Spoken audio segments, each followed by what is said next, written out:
ایک آدمی نے ایک بڑی کمپنی میں آفس بوائے کی نوکری کے لیے اپلائی کیا۔ مالک نے اس سے انٹرویو کیا اور اسے کہا، تمہیں میں ملازمت دے رہا ہوں، مجھے اپنا ای میل ایڈریس دو تاکہ باقی کی فارمیلٹی کے کب کام پر آنا ہے وغیرہ وغیرہ اس میں بھیج دوں۔ آدمی نے کہا، سر میرے پاس نہ کمپیوٹر ہے اور نہ ہی میرا کوئی ای میل ایڈریس ہے، میں معذرت خواہ ہوں، یہ نوکری پھر آپ کو نہیں مل سکتی، مالک نے جواب دیا۔ وہ آدمی خاموشی سے اٹھا اور وہاں سے نکل آیا، مگر اب وہ سوچ رہا تھا کہ کیا کرے، کیونکہ اب اس کے پاس بس $10 تھے۔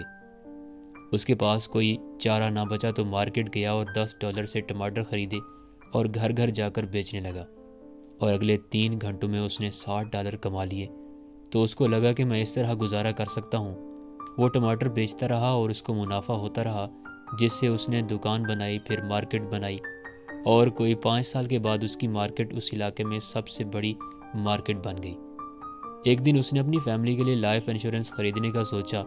انشورنس ایجنٹ سے سب طے ہوا، آخر میں اس نے کہا، جناب مجھے اپنا ای میل دیں، باقی کی تفصیلات میں میل کر دوں گا۔